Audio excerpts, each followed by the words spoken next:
It's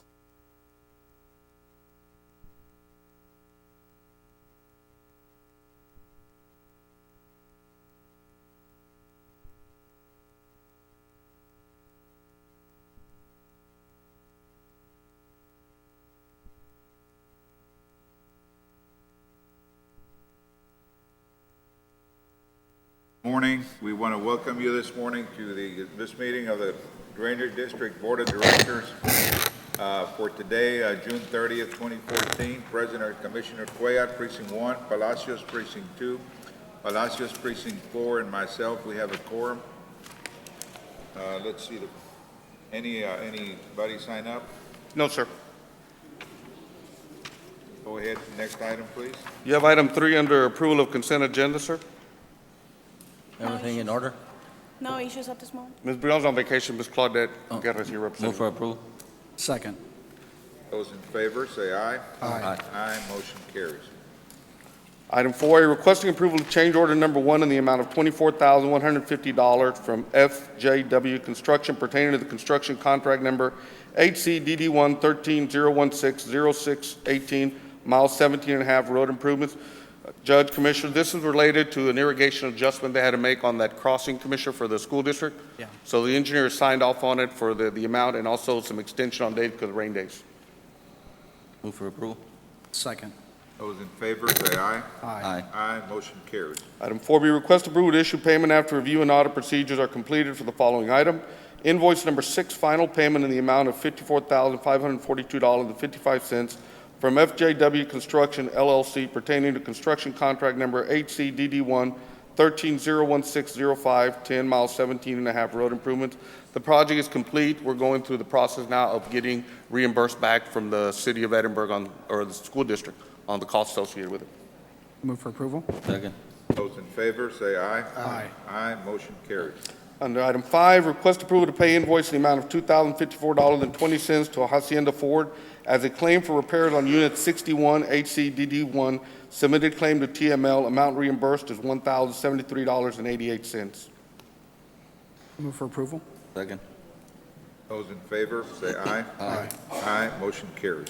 Item 6, pursuant to Article 2 of the current interlocal agreement between Hidalgo County and Hidalgo County Drainage Number 1, requesting approval to utilize Hidalgo County's pool of engineers for provisions of an MEP engineer to assist in renovating the former Precinct 4 office shop, which the district purchased so as to allow the process of nominating and selecting of an engineer. Move for approval? Second. Those in favor, say aye. Aye. Aye. Motion carries. Item 7, request approval to accept bid and award contract sole bidder meeting all requirements specifications for RFB number HCDD1 14-013-06-18A, hauling of dirt with an option to load from Roy's Hauling Services. It was the only bid that was received. Move for approval? Second. Those in favor, say aye. Aye. Aye. Motion carries. Item B, requesting approval to accept bid and award contract sole bidder meeting all requirement specifications for RFB number HCDD1 14-014-06-18B, hauling services, cement riprap, again to Roy's Hauling Services. Move for approval? Second. Those in favor, say aye. Aye. Aye. Motion carries. Item C, request approval to purchase one 22-inch monitor from Dell through the district's membership with the Department of Information Resource Agreement number DIR SDD 1951 in the amount of $125.99. Second? Those in favor, say aye. Aye. Aye. Motion carries. Item D, requesting approval of work authorization number 2 in the amount of $51,240 from R. Gutierrez Engineering as it relates to professional engineering services and surveying services for aluminum structural plate arch and Mission Inlet Crossing on McCall Road. Agreement approved by Hidalgo County Drainage District 1 Board of Directors, April 15, 2014. Second? Those in favor, say aye. Aye. Aye. Motion carries. Item E, requesting approval of change order number 1, increase of $8,580 for construction contract 13-014-1126 Alamo Expressway Drain Border Crossing Improvements to Texas Concordia Construction LLC. This has been approved by the engineer. Move for approval? Those in favor, say aye. Aye. Aye. Motion carries. Item F, requesting approval of the district's 2013-2014 liability property re-rate exposure summary with the Texas Municipal League TML for general liability, errors and omissions, auto liability, physical damage, property equipment schedule, and workman's compensation. Move for approval? Those in favor, say aye. Aye. Aye, motion carries.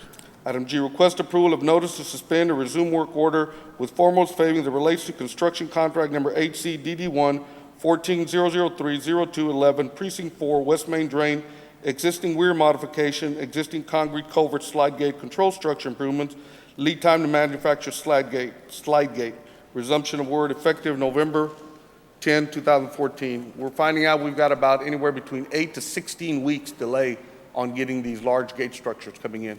So in order to stay within contract time, we suspend the work until the material comes in. Move for approval.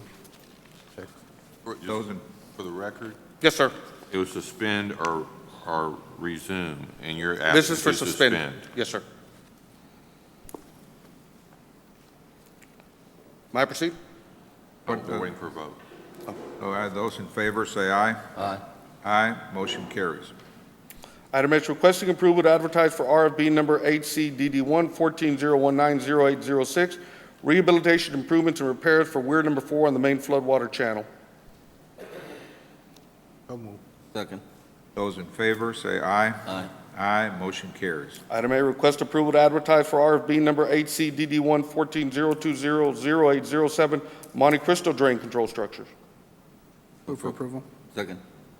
Those in favor, say aye. Aye. Aye, motion carries. Item J, request approval to advertise for RFB number HCDD1 14-021-0807, Westlaco North lateral control. Move for approval. Those in favor, say aye. Aye. Aye, motion carries. Martha Salazar for the Purchasing Department in Hidalgo County. Item 8A, presentation of the scoring grid for the purposes of ranking by Board of Directors. The responses received in connection with the request for qualifications for RFQ number 140, professional legal services in connection with the review and report. For the agreement between Hidalgo County Drainage District Number 1 and Integ Corporation, we had 12 packets requested, 2 respondents submitted, and that is the Lee Law Firm with an average score of 94, and the law offices of Gilbert Hinojosa and Associates with an average score of 90. Does the board wish to rank them in the order of their scores? Move for approval. Second. Those in favor, say aye. Aye. Aye, motion carries. Requesting the authority for Hidalgo County Purchasing Department to proceed to negotiate a letter of engagement or agreement with the number 1 ranked firm, commencing with the Lee Law Firm. Move for approval. Second. Those in favor, say aye. Aye. Aye, motion carries. Thank you, that is all I have. Thank you, Mark. Item 9. Item 9, discussion, consideration, approval, supplemental agreement number 2 to work authorization number 13 was TED Infrastructure Group as it relates to the Delta watershed area. This is for the development of the WAM that TCEQ is requesting to get the project and the amount of water that's going to be available completed. Second. Those in favor, say aye. Aye. Aye, motion carries. Item 10, maintenance and operation request approval of payment application number 2 in the amount of $94,672.80 from Texacordia Construction LLC as it relates to contract number 13030-01-07, Edinburgh Wastewater Treatment Plant Effluent Line and Crossing Project. Move for approval. Second. Those in favor, say aye. Aye. Aye, motion carries. Item 11, under M&O, approval to issue payment on the following invoice after review and audit procedures are completed. Application for payment request number 5 in the amount of $73,780.83 from Texas Cordia Construction LLC related to construction contract number 13014-1126 Alamo Expressway Drain Border Crossing Improvements. Second. Those in favor, say aye. Aye. Aye, motion carries. Item 12, discussion direction on the district's acceptance of donation of real property. I'd gotten a call from the judge's office from Jaime Longoria wanting clarification on the process that the district uses to accept donations of property. What the district has done for many years is if an individual has a piece of property they want to donate to the district, there's a process that's followed. One, they provide a legal description. They provide a survey of the property. They provide a title report indicating if there's any liens or not liens on the property. If there's a lien on it, they have to get the lien released. If the taxes are owed, they have to get the taxes paid. But this is all on the burden of the individual donating. If they want a tax credit for it, then they have to go through the process of getting it appraised. But this is all on the burden of the individual that wants to donate the land. There's a lot of parcels out there in Hidalgo County and in Willacy County that the district required since the early 80s, in which we bought an easement for these properties. But the landowner still has the real property, still the owner. But we have an easement encumbering the property. So a lot of land has been sold in the past, and now the landowners or the children or whoever has it wants to donate those land. But they have taxes owed on some of these properties because they are the real owners of it. So they have to clear that process before we come to the board and present it for a taking. And in some cases, we also require phase one environmental if we feel there might be some contaminants or somebody had dropped some liquids or some type of illegal issue on the property.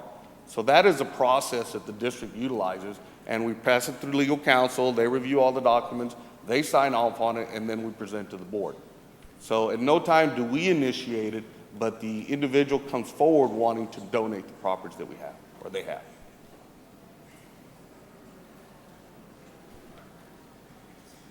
The only other thing I'd add is we normally require a title policy too when we accept the property. The incentive for most people is probably the tax issue. Correct. But we're requiring them to pay it before they give it to us? Otherwise, it burdens our property and we're liable for it. Any questions? Follow the lead on. Yes, sir. All right, go ahead, sir. Item 13, request approval to issue payment after review and audit procedures are completed. Application for payment number 2 in the amount of $170,783.10 from FJW Construction LLC related to construction contract number HCDD1 13-023-11-19C J09 drainage improvements. Move for approval. Second. Those in favor, say aye. Aye. Aye, motion carried. We do have an item under executive session under real estate for the board to consider. This time pursuant to 551-071-072, need a motion to proceed to executive session. Second. Those in favor, say aye. Aye. Aye, motion carries.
We're back in open session. Let's go ahead and take care of this. Yes, sir. Under item C, under open session, real estate acquisition J09, project parcel 40, proposing for the board to consider approval of improvements of a 1.906 acre of land improvements and cost to cure of $46,400. Second. Those in favor, say aye. Aye. Aye, motion carries. Judge Commissioner, that's the only item that we have. Need a motion to adjourn? So moved. Those in favor, say aye. Aye. Aye, motion carries. Thank you very much, Commissioners, Judge. Thank you, sir.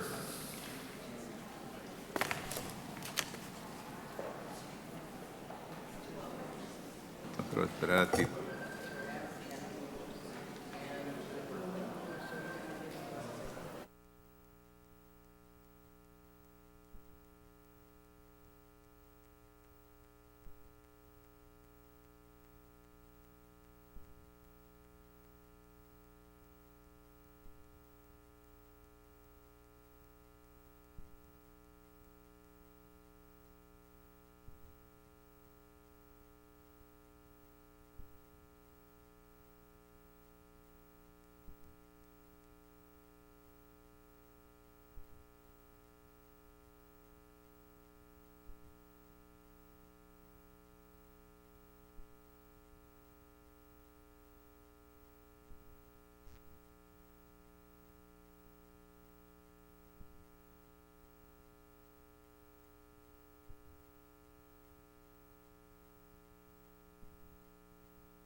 Good morning. We want to welcome you to this meeting of the Hidalgo County Commissioners Court for today, June 30th, 2014. The entire court being present, we have a quorum. Please join us in our Pledge of Allegiance. I pledge allegiance to the flag of the United States of America and to the republic for which it stands, one nation, under God, indivisible, with liberty and justice for all.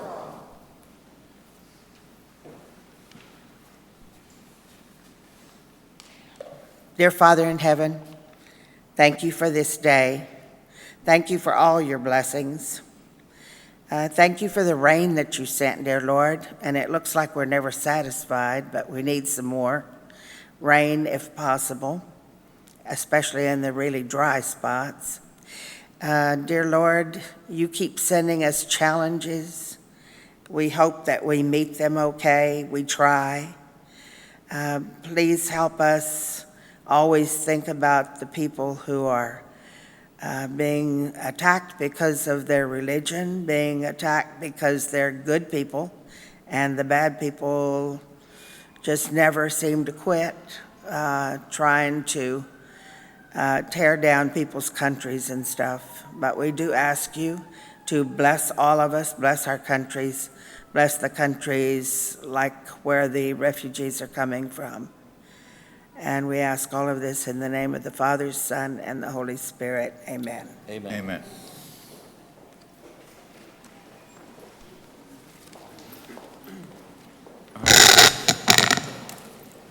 Next item is the consent agenda. Any concerns, Mr. Ofracio?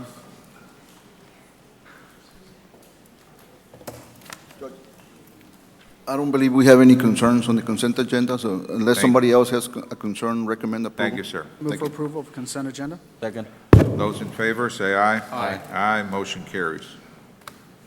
All right, I've been asked to move up an item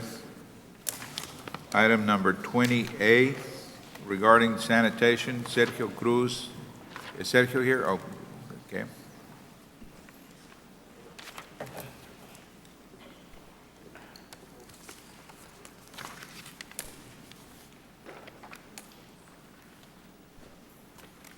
Under budget.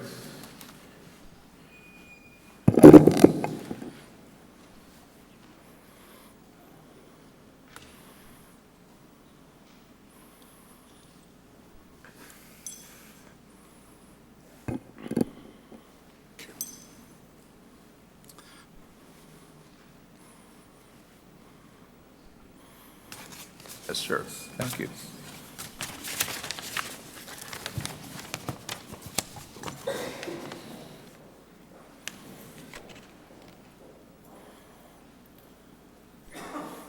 Morning, Judge, Commissioner Sergio Cruz, Department of Morning, Budget sir. Management. Item 20A, 1A, B, and C, if I can just read the item, Judge, Commissioners. It's consideration, discussion, and approval to develop and implement one or more of the following sanitation program models. We have three models that we can have. We have the exclusive service agreements, which would be one vendor providing services countywide. We would have the non-exclusive service agreements, which are multiple vendors providing the service. And C is a permit user fee, which would be a user fee of roughly $25 every quarter or $8.33 a month that would be charged at the collection stations. Judge, Commissioners, we did have community forums as per your direction. The last Commissioners Court, we met on Tuesday, Wednesday, and Thursday of last week at each of the precincts with community representatives and members of Lupe and also Arise. Basically, their community concerns were going to be the monthly service fee that the waste haulers would be charging. Right now, the haulers that are providing services in the county are charging anywhere between $17 to $25 a month, and that is without providing any brush pickup or bulky item waste pickup. So that was one of their concerns, that they would like to see brush pickup and bulky items picked up at the residence if they do have service agreements. Another concern that they had was us closing down the collection stations. They all expressed concerns over the affordability of having a service vendor agreement. They felt that those 20,000 individuals that already have service agreements were those that could afford it. The other 30,000, the majority of them, basically were going to be impacted by that fee. Right now, Cameron County is charging upwards of $27 a month for their service, so they were a little bit concerned about that price range. They did hope that if we were to implement something of that nature, that the prices would be negotiated by the county to some lower level. However, they did feel that the collection stations, citizen collection stations, should remain open. We did express the user fee. They were all in agreement. They know that the cost of the services have been going up. So the $8.33 a month seemed like a reasonable fee for the constituents that were part of the forums. So right now, we'll be requesting for the court to implement one or two of these models. One of them, which would be the charging of the fees at the citizens collection stations. That would be one of our recommendations that we do. Whether we start with the service agreements now, or we wait to implement that at some future date, as far as from our perspective, that would be a course decision that can be made. I want to make a motion for number C. Number what, Commissioner? C, permit user C. Sergio, may I ask a question real quick? Yes, sir. You identified there was a $27 charge, monthly charge at Cameron County. At Cameron County. Do they have an exclusive service contract, or is it non-exclusive? They have an exclusive service agreement there in Cameron County. So- And they do so provide the weekly household pickup of trash and the monthly pickup of brush and bulky items. And I'm not advocating, I just wanted to clarify whether or not they had an exclusive versus non-exclusive contract. So Yes. basically, one company's doing the job, there are no competitors, this contract goes out for a year, multiple years, what is it? I believe they have a multiple year Okay. agreements that they have. Okay. I'm not sure whether it's a 2 or a 3-year agreement. We were modeling ours on a 3-year service agreement. Okay, I just want clarification.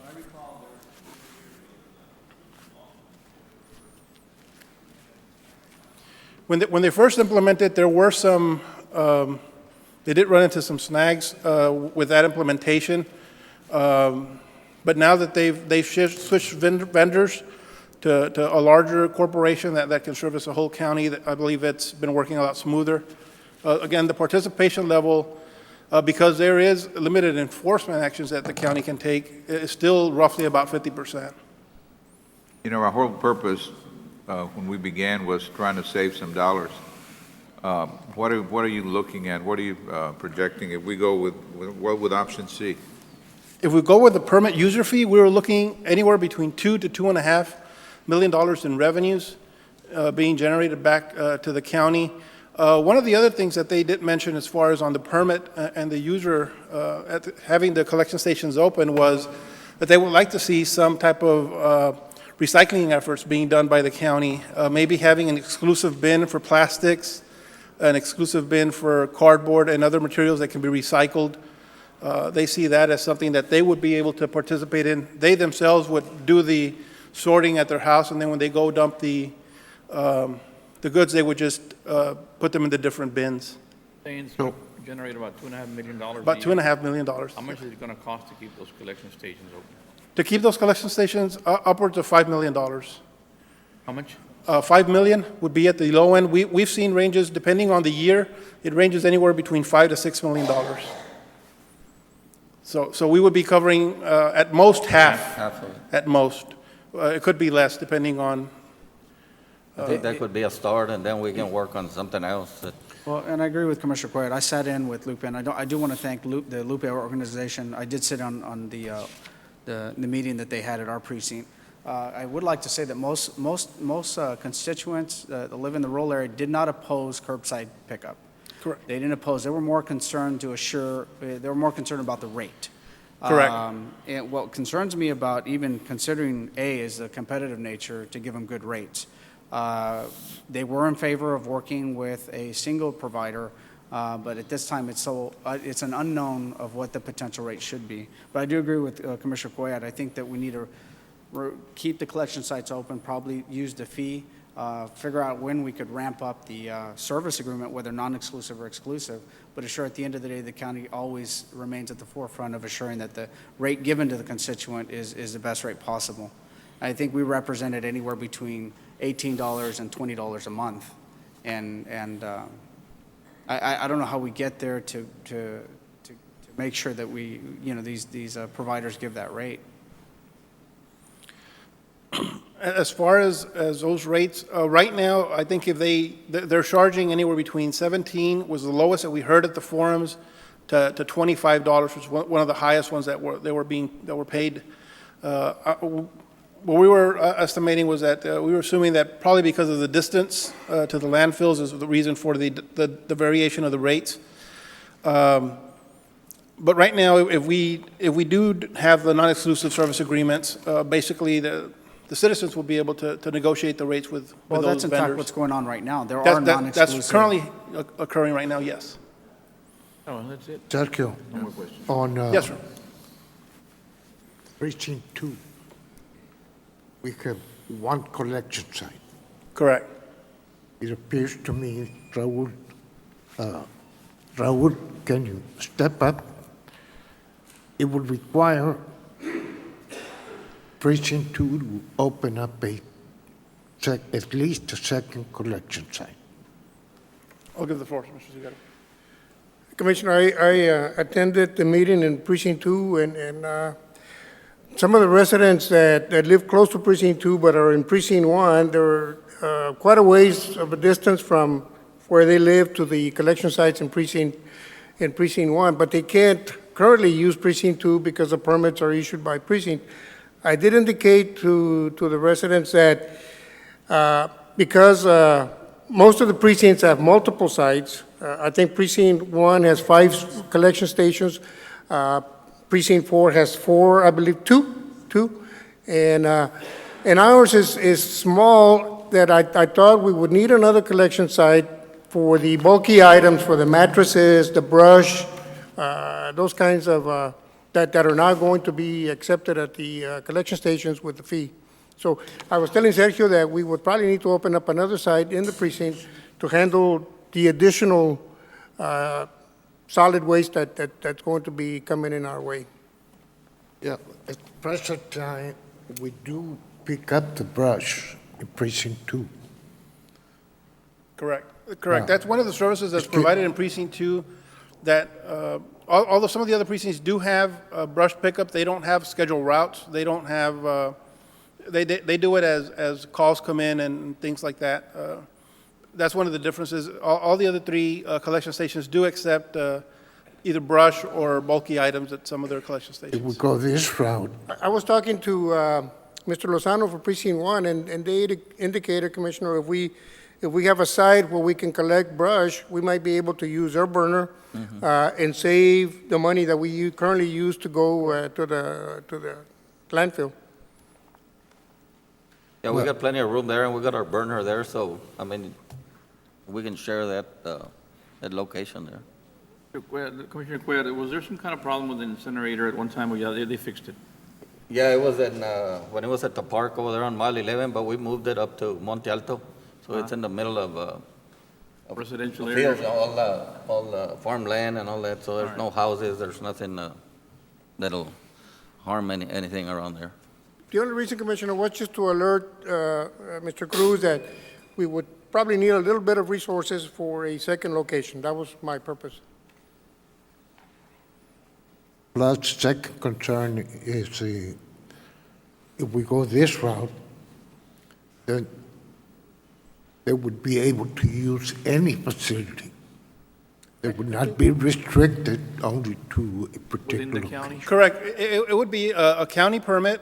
We would look at implementing uniform rules throughout all of the collection stations that we currently have. That way we pick up the same material at each of the collection stations and make it a little bit easier for the citizens, make it more convenient for them. That way they can choose whatever location is And closest another to thing them regardless of I think precinct. another thing they should do is educate the people that go to the collection stations, because I go down 107 and there's bags of trash.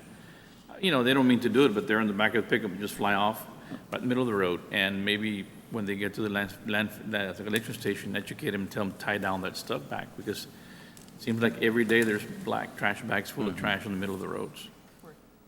You know, so. Yeah, we can train our staff to do that when they come in and we see that it's not, Correct.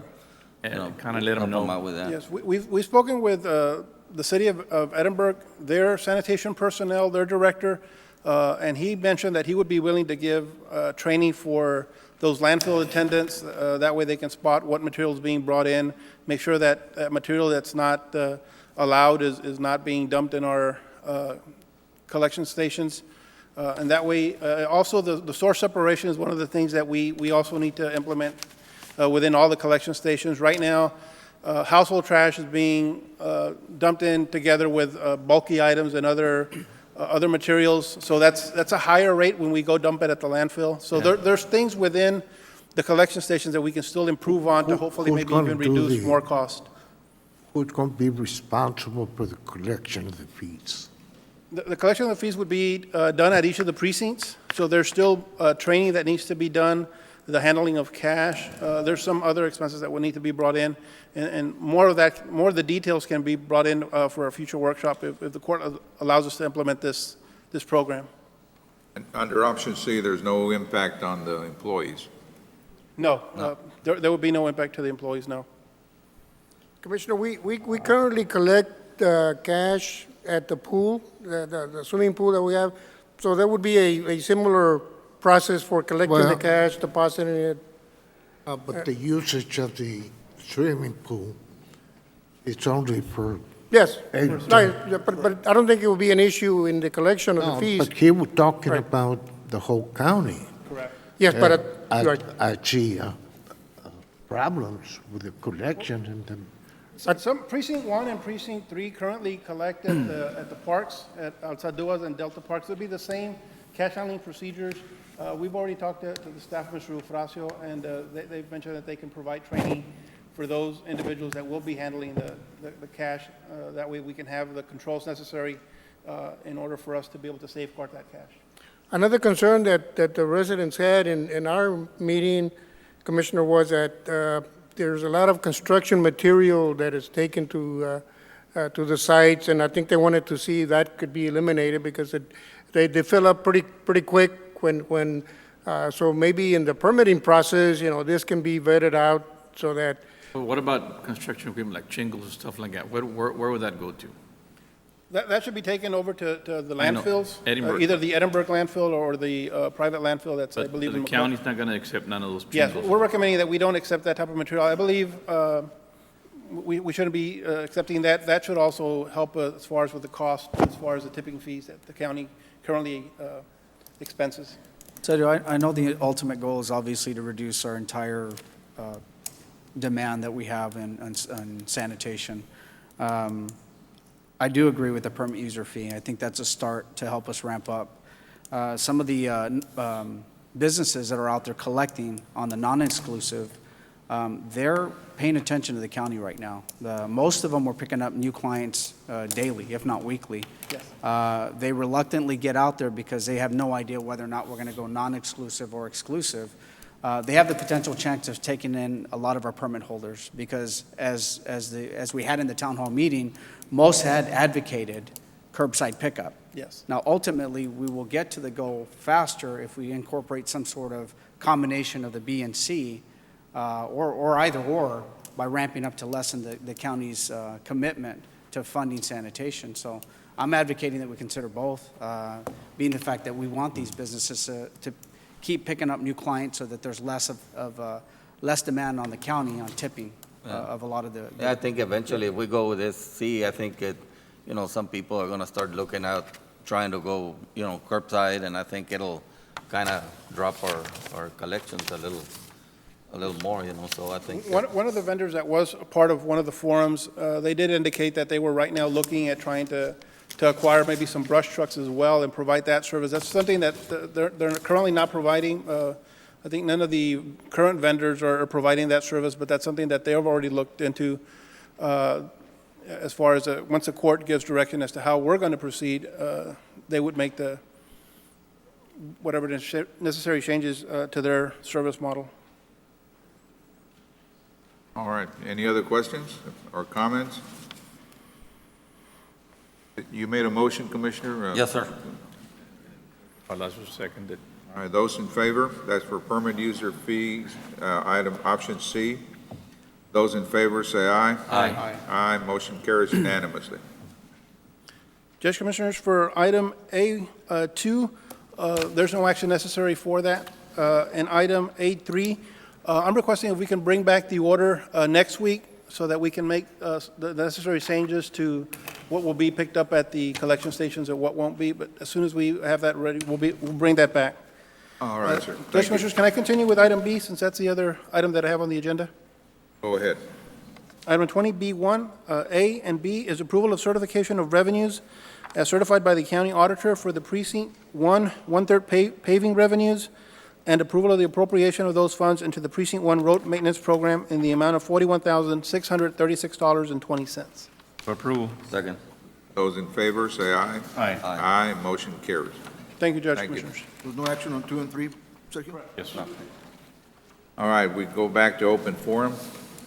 Am I correct that the presenters that wanted to talk about garbage collection, there's no need at this point? Danny? Sanitation? You still want to make a statement? All right, first presenter is Marta Sanchez.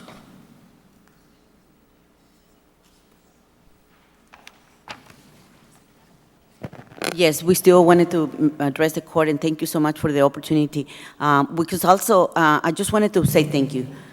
We worked very hard this past week in trying to gather those community forums, but I thank all the commissioners for listening to the people.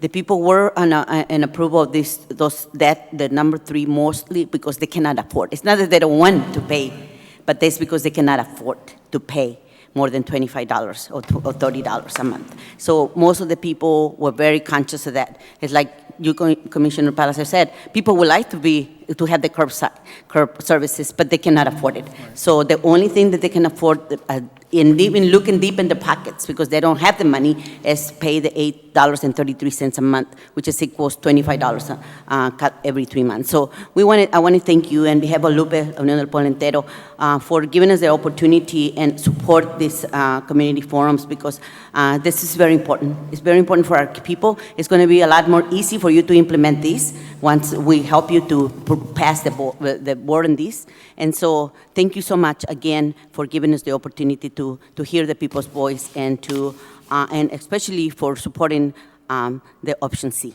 Thank you. Next presenter is Manuela Luna. Because of the number of people that signed up, we're going to be cutting it to 3 minutes instead of 5.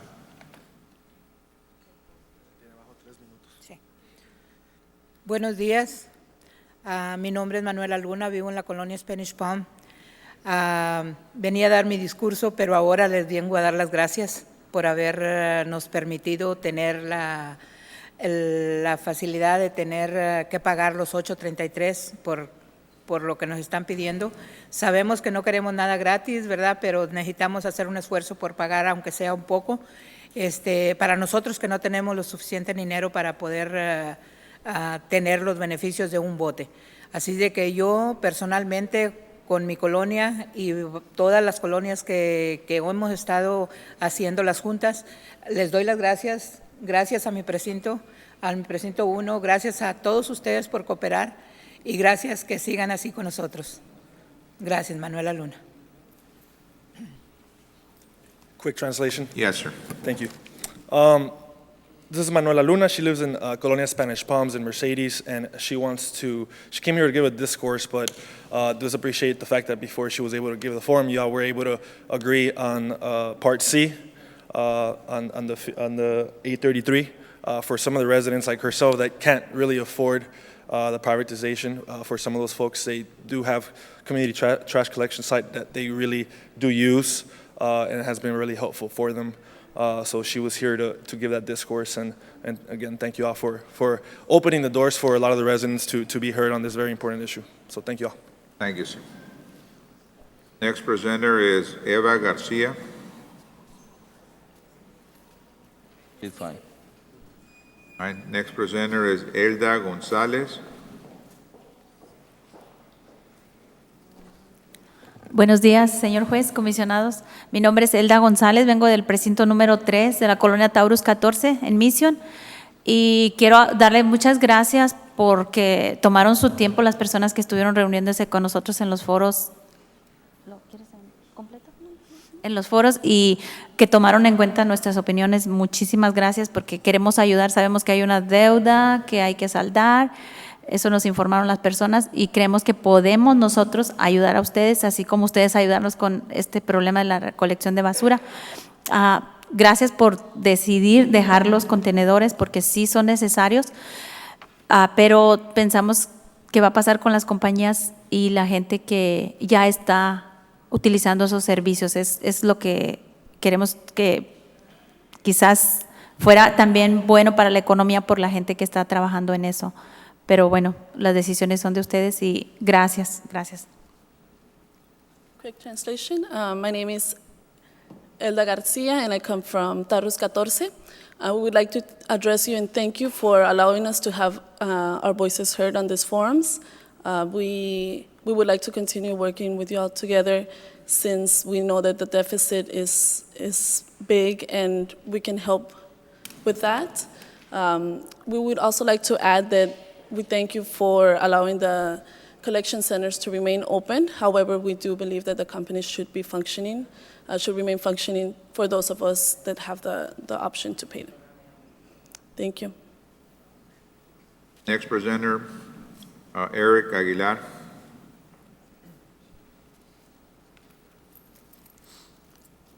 Good morning. I speak on behalf of Lupe. I am an organizer with La Unión del Pueblo Entero. I want to thank you for taking everything that the public had to say into consideration. I've turned in a letter to you all. Thank you for reading it and also taking that into mind. I did want to add just one little item. A lot of the people that were in these forums had a great concern for recycling, and we know we have a deficit, and they're willing to be part of the solution if provided with the option to recycle. We know there's a lot of materials that are filling our landfills that can be recycled, and there's potential revenue in that. There's local companies that are already seeing revenue from recycling. I'll give you an example. Lax Distribution Center recycles styrofoam. They invested in a $75,000 machine, but now they're seeing revenue. Now they're being able to recycle styrofoam. They're receiving styrofoam from city of Harlingen, city of San Benito, and they're selling that overseas to China and to Mexico. So there's potential for revenue there to chip down at that deficit that we have. Also, our people are willing to be part of the solution as long as every department that's benefiting or that receives funds from the general fund also takes measures into cutting their expenditures in every way possible.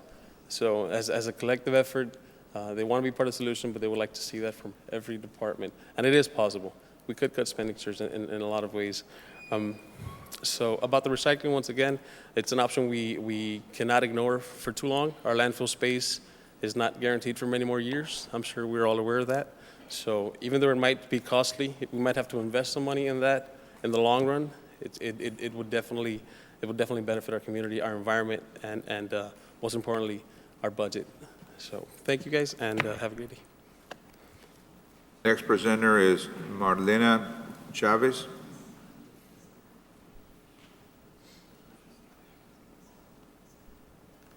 Good morning. I'm not here to talk about the garbage collection, but to address a different issue, which is the 911 inaccurate addressing. Good morning, County Commissioners and John Ramon Garcia. My name is Marlene Chavez, Colonia Policy Analysis Educator at Texas Rio Grande Legal Aid, and I am here this morning on behalf of the Rio Grande Valley Eco Voice Housing Working Group to address the issue of inaccurate addressing throughout Hidalgo County, especially in rural areas. Not only to shed light to the problem, but to work with the county precinct commissioners and our local agencies to assure the safety of our community in the time of an emergency. Colonia residents have reported that when a home emergency arises, whether it be the fire department, a sheriff, an MBT, it takes time for them to arrive to the home, and in certain circumstances, it is too late. EMTs have informed our working group that they hate a call from a Colonia because they know the addresses are not correct, and it will take them a while before they are able to locate the address. This is also due to the lack of upgraded GIS software that first responders have. When the EcoVoice network worked on the census, many people could not be registered by phone because the census did not show the given address on their GIS list. Many families were not counted, which resulted to the loss of money in our region. We also found out that the county tax appraiser's addresses are often different than the registered addresses of 911. When cities annex a neighborhood or colonia, they are not under any obligation to notify the families or 911. This explains why there is confusion and why oftentimes a house burns down before the fire truck gets there. In my own experience, my mother's address changed 6 times in the past 10 years with no notification from the county, changing from a physical address to 2 route addresses to a new street address. Her current address is 7707 South Chapa Street. However, her registered address is 1014 South Chapa Street. This explains why it took a long time for first responders to arrive to her home when Hurricane Dolly hit. This is a predominant issue, putting our community at risk. Our region is continuously growing, and more families are buying and renting in colonias. So how can we assure that their address is correctly registered with 911? When there is an emergency at home, calling 911 should result in a prompt reply from emergency assistance. For this reason, we want to work together to find protocols that will prevent this issue from expanding, initiate community educational workshops of the importance of accurate addressing, and foremost, assure the safety of our community before it turns into a catastrophe. We look forward to your support and collaboration. Thank you. Thank you. Next presenter is Virginia Townsend.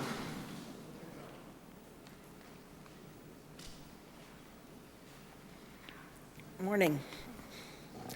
I guess I have a different outlook since I come every week. I'm afraid with so many things pulling us this way and that way that the real essential things like a budget is not going to get done in time or correctly. I mean, we're in big trouble financially. I mean, I don't know if we're admitting that or not, but we should.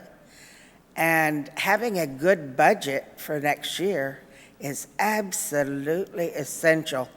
And it's going to take a lot of work and a lot of putting priorities right.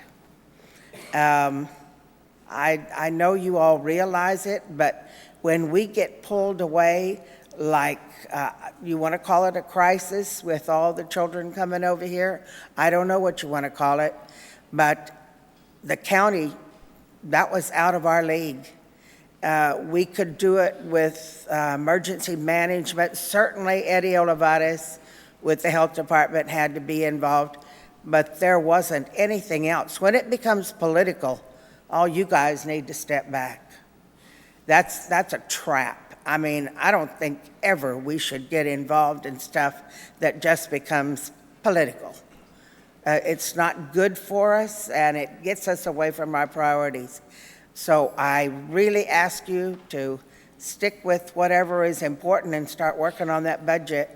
For this is July, is it not? No, tomorrow is July. Anyhow, thanks. Next presenter is Fern McClarity. I have a few questions. On 11A, Frank Loya wants to be a limited service deputy agent of the county and issuing a motor vehicle license renewal stickers. My question is today, does Frank Loya have or had a tax abatement with the county, which means he does not pay taxes like the rest of the local businesses? Also, does Frank Loya have an office on West 107, 10th Street, that is sometimes used by the county to do mediations between a county employee and the county on a grievance matter? If so, how much does the county pay for the use of the office space? By the way, 2 owls have been to one of these meetings. Is there a conflict of interest for this company to make more money off of the county residents when they are not paying the same taxes as the rest of the businesses? Second thing, you are all so worried about a new courthouse because we need it so badly. Of course, Wednesday, Thursday afternoons, and Friday, they're not even open hardly. But you can't handle the parking on the courthouse that you have now. Last Wednesday morning, 8:45 a.m., not one parking space in the east parking lot, which is the public and the jury parking. There was at least 10 to 12 sheriff's cars, In the prime parking spaces, why are the sheriff's cars parked in the public parking area? They can and should be parked on the west side of the courthouse in the fenced-off area or at Robert Chevrolet parking lot or even the shady lawn. It was dark and it looked like it might rain that morning, but no parking for the public. Where are you going to put the public parking when you have that 10-story hotel building? How many of these spaces are possibly used by county employees? The public just wants to get in the courthouse and get what they have to do done. Anyone who is working at the courthouse should park away from the closest areas because they are there for the whole day. Third, when I went inside the courthouse, we had to wait in line. About 7 deputies were right at the door entrance. 2 were standing there, I'm assuming, to jump on the public if something goes wrong. The public must go through metal detectors, and women must stop again and spread eagle for a woman deputy to put a wand on us. I had some change in my front pocket. She wanted to know what I had in my pocket. I told her it was my change, so I started to get it out when she stated, "Oh no, I'll feel it for herself." I already had my hand in my pocket, so I got my change out before she manhandled me. Then she wanted to know what was in the other pocket. I said my cough drops. I showed her those. If and when someone is touched in a manner like this, it could result in a lawsuit. While I was being checked so closely, several lawyers and other people went by and nothing was being checked at all. They just walked merrily on their way. I believe in Cameron County, everyone goes through a metal detector. Why not here?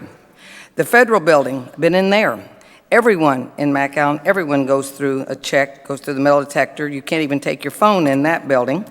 Why not in our courthouse? Why not? Also, we have the cost of the courthouse. We're looking at estimates. It says design, construction, and soft cost was $187,081,210.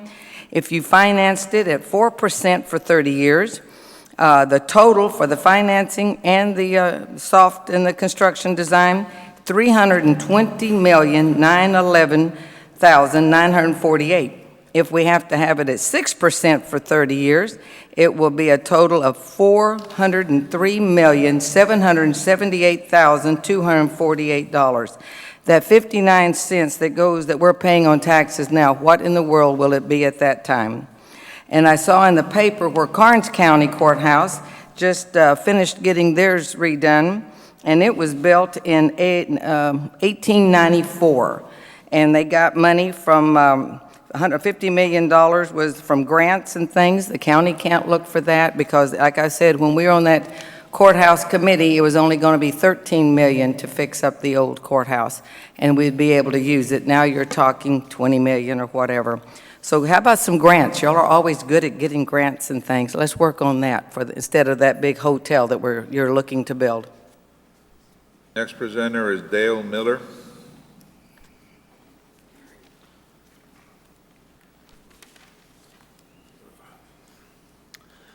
Good morning, Commissioners. My name is Dale Miller, and I am a property owner for the last 18, 19 years here in Hidalgo County and taxpayer. I'd like to speak on an obvious injustice being done to many, many Hidalgo County taxpayers this year. The Hidalgo Appraisal District has implemented an enormous raise in the assessed values of many, if not most, mobile homes in the county, raising the appraised values to double, triple, and even more times the actual value, the market value of the home, which is what it's supposed to be based on, the market value. But yet they have sent out notices to double, triple, and more of current values. In my case, I own a 1977 model mobile home. It has a value of approximately $5,000. Last year, they had it on the records at $7,000. This year, they raised it to $16,000. I told them if anyone would like to buy my home for $16,000, I would kiss them on the way out the door. It's not even close to $16,000. Many of these mobile homes are owned by winter Texans, which I am a winter Texan. I'm also a summer Texan, but I'm not necessarily all-time Texan. I do have homes other places. The notification of these tax increases were sent out while all the winter Texans who own thousands of mobile homes here in Hidalgo County, while they were in Minnesota or in Iowa or in Kansas or in Manitoba. So knowing this, the county, knowing this, they knew that many were not going to respond to it. So they're going to win, let's say 20% without any objection whatsoever. Okay, so now they're going to get $16,000 worth of taxes versus what should be $5,000. So then they offered a method of protest. The method of protest, you had to file a bunch of paperwork and get it done and send it into them.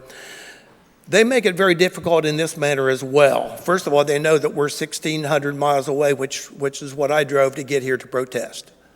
And they knew that many people were not going to drive that, 1,600 to 2,000 or 2,500 miles to get here to protest. If you wanted to know the information that they had to get the ridiculous market value appraisals they have, we had to pay money to do it. Okay? So then they give us the opportunity, that we had to buy their information from them that they had for us. I'll speak about that just a little bit later as well. That's some real interesting information. The protest, if you want, they did give us the opportunity to protest by mail. It's very, very easy to turn down a letter and to say, oh, no, sorry, we don't accept that. Take it on out the door. In order to protest with evidence and everything else, they were demanding, well, first of all, we had to pay for their information. If we wanted their information, we had to pay for it.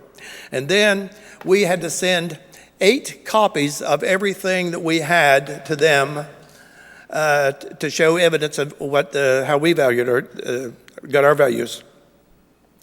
So again, many would not do this. They're not going to pay money. They're not going to go through all the red tape that they presented. But some did. Okay, some did. So then you call in to get your protests all set up. Oh, by the way, we got this the notice of the raise, and then immediately we get a notice back, about the protest. When we send in the protest, boom, it happened just within the next 2 weeks. So you got to be here for the protest just right away. You can't miss it. So they don't give us any time, to not here in the fall when the winter Texans start to re-arrive. All right, so again, many of them wouldn't do anything at all. This is an 82-year-old lady that her husband did all the paperwork and everything else, and they've worked hard and saved their money and everything. They're not going to do anything. They just think Big Brother has the power over them, and they can do nothing. Then on the protest, I called in about they said, oh, Mr. Miller, we can take care of this on the phone. So then, again, now they've doubled and then some on my taxes, or triple basically the actual market value. So then they decided that, okay, on the phone they're going to knock off $3,000. Now they're down to $13,000 on a $5,000 mobile home. So, and I said I could not accept that. I needed a real protest. So I went on in, drove on in here for that. The methods that they use for the protest is just ridiculous. It's absolutely ridiculous. You go and you talk to an appraiser and you have your discussions, and he made a few more concessions and dropped it down a little bit more. But if you still don't agree, they still didn't get anywhere near the actual market value of my home. So you go to this appraisal review board. They say this is an independent board made up by property owners and everything else. But you got about 30 seconds, sir. Oh, my goodness. All right. I can't do it in 30 seconds, but I'll... the main thing I want to get across is when I went into the review board, they handed me the information that they had to prove the values. We went into the board meeting, the review board. They swore me in, said, do you tell the truth? I was the only one in there that had to be sworn in. Then they gave their information, and I said, what about this information? They said, it's all been verified. It has not been verified because I checked with all the property owners, and they just plain flat, basically, I guess you'd have to call it a lie. Because the information that they gave me in my hand, I investigated further after the meeting, and it was absolutely inaccurate completely. For instance, one of them they compared mine to, they said was $19,000. The actual price was $2,500. Another they said was $23,000. The actual price, the actual value, the actual sale price was $6,000. Okay, so and we have no repercussions.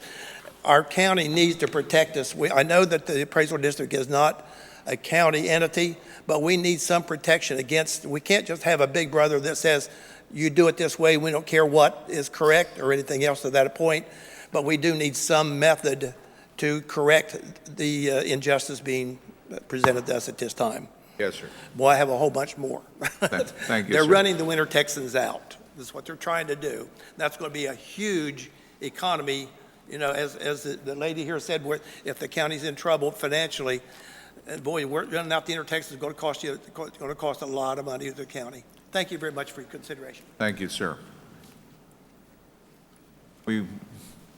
I'll end up the open forum by making a statement. The County Commissioners Court, as you pointed out, is a separate body, and the only way that any changes can be made is not by us dictating them, but by the legislature making the changes. And that's going to come through Austin, and that's going to require the involvement of our state representatives and state senators to pass that legislation. I have spoken. All right, and this time, I spoke to the representative, but they recommended that I came here first and then go to them. So thank you very much for that. all right, sir. At this time, I notice we have Paul Villarreal in the audience, our tax assessor and collector. Under item 11A, we're going to take it out of order. Good Thank morning, you, Judge. sir. Good morning, Judge, Commissioners.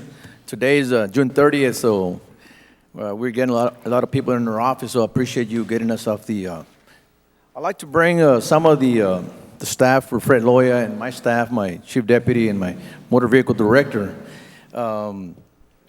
We're here to see if we can get the approval of the limited service for Hidalgo County, the tax assessor collector with Fred Loya.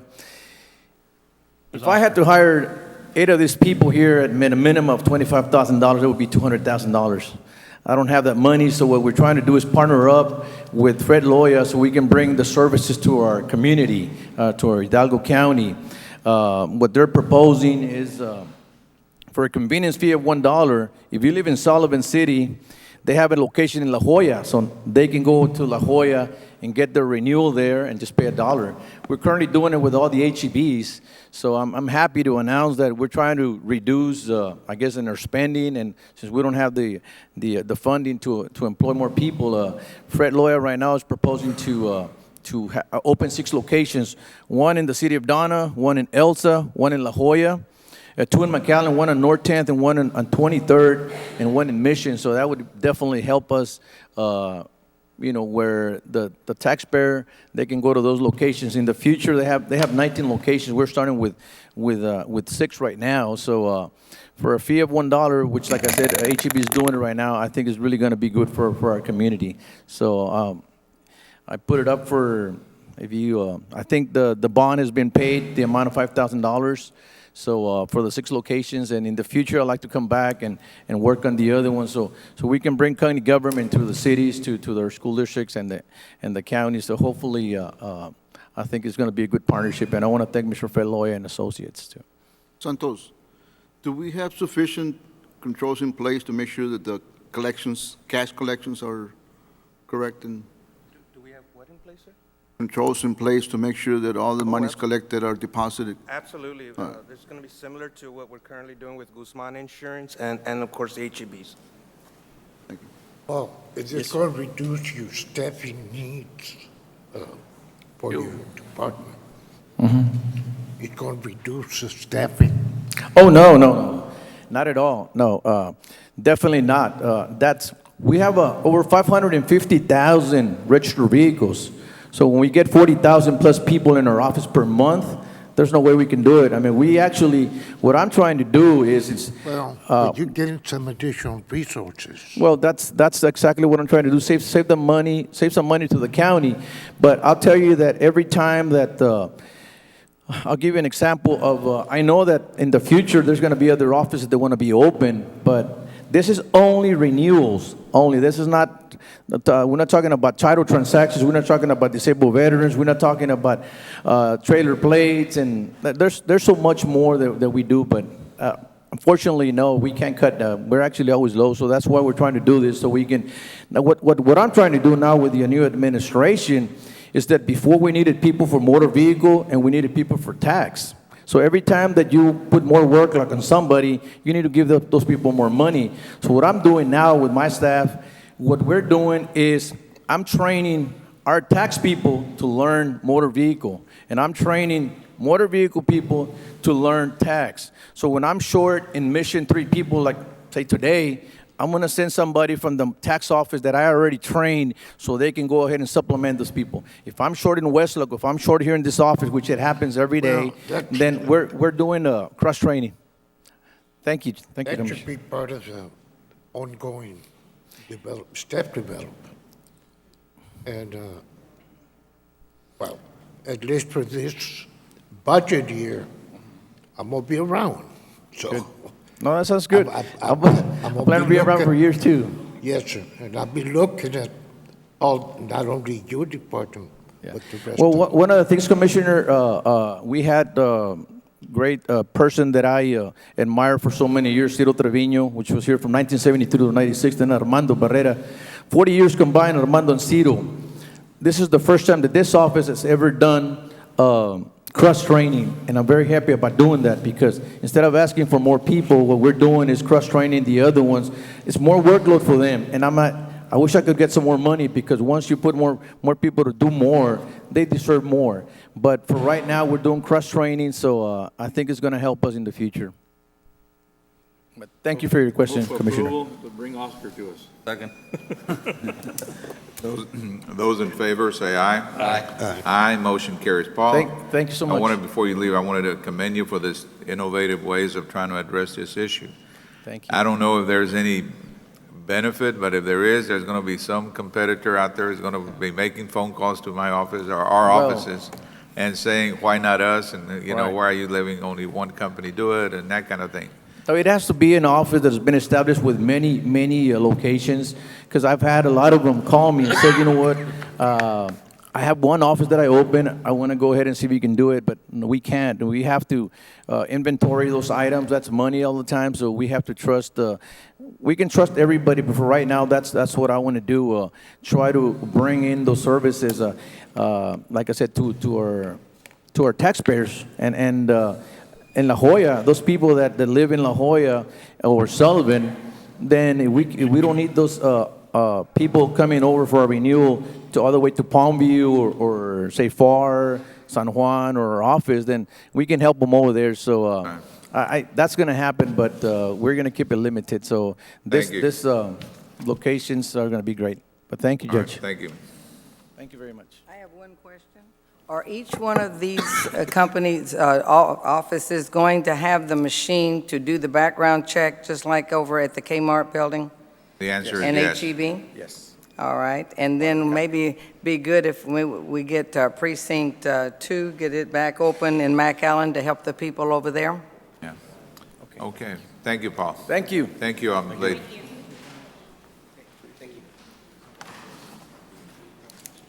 All right, next item number 6, Mr. Guerra. Thank you, Judge, Commissioners. There's no action under item 6A, 1 and 2 unless there's action to be taken further down the agenda. There is no report for 6B, 1, 2, and 3 this week. Item 6C, I'm asking the court to take action. The action item is discussion and action to approve interlocal cooperation agreement between Hidalgo County and Hidalgo County Drainage District Number 1 as it pertains to maintenance of drainage facilities. This action's already been taken by the Board of Directors for the Drainage District, so this is the flip side of that coin on behalf, on the county side. Move for approval? Second. Those in favor, say aye. Aye. Aye, motion carries. Thank you, Judge, Commissioners. Item 7, our treasurer.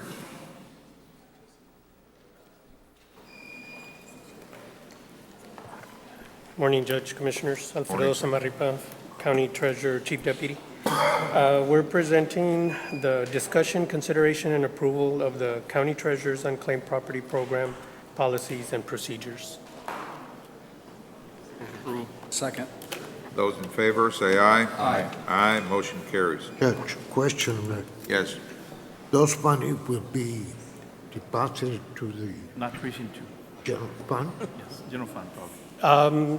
Well, that's something that we've been discussing with the auditor's office to see the percentage that can be moved. All right, you've attached a policy to your backup? Yes. All right. Any other questions, Commissioner?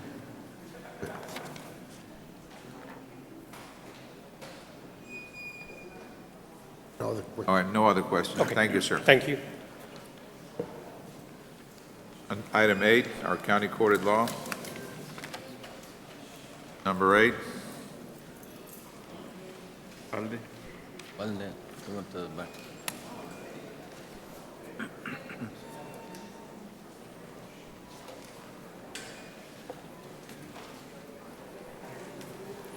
Morning, Judge Commissioners. Item 8A is approval of the following requisitions for expenses in accordance with the exiting official expenditure policy. These are for County Court at Law Number 8, and they're for meals and mileage in the amount of $686.86, for lodging, $277.98, and for the registration, $60. And this is for the Criminal Justice Seminar in Rockwall, Texas. Move for approval. Second. Those in favor, say aye. Aye. Aye, motion carries. Item 8B is approval of the following requisitions for expenses, also in accordance with the exiting official expenditure policy. And these are for equipment for trial and hearings in the amount of $3,352.50. Move for approval. Second. Those in favor, say aye. Aye. Aye, motion carries. Thank you, Judge Commissioners. Item 9, our HR Department.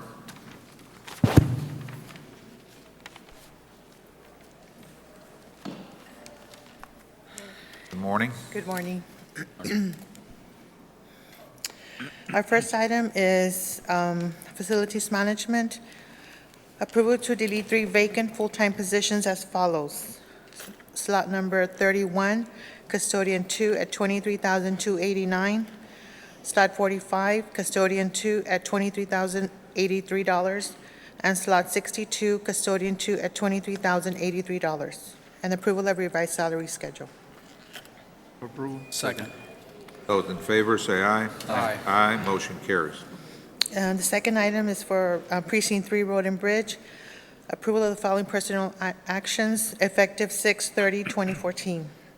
Delete Maintenance 1, Slot 86 at $25,626. Delete a Clerk 3, Slot 88 at $28,840. And create an Assistant Paving Supervisor, Slot 99 at $34,000. Move for approval of B1 and 2. Second.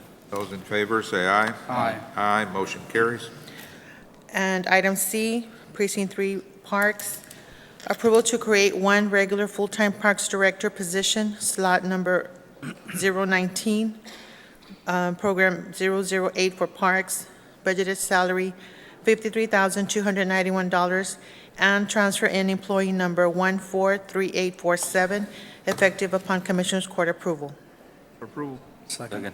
Those in favor, say aye. Aye. Aye, motion carries. Item 2, approval to delete 1 regular full-time Assistant Field Operations Director, slot 006, program 005, road maintenance, budgeted salary $53,291. Move for approval. Second. Those in favor, say aye. Aye. Aye, motion carries. And item 3 and 4, approval of inter-fund transfer and approval of revised salary schedules. Move for approval. Those in favor, say aye. Aye. Aye, motion carries. Thank Thank you. you, ma'am. I've been asked to take an item out of order, another agenda item, 18A, under Precinct 2. Morning, Judge Commissioners. Judge Commissioners, we have a contract. We're building the Precinct 2 maintenance facility on I Road. We have an issue we wanted to bring to the court for discussion. I'm going to have the contractor, Mike Montalvo from Holchemont, and the architect, Mr. David Iglesias from ERO, and Mr. Cecine, to explain to the court what the issue is and what options are available to the court, since we do have a contract, a county contract. It's not a Precinct 2 contract, but rather a county contract. So if you don't mind, Judge, I'll have him come up and... All right, sir.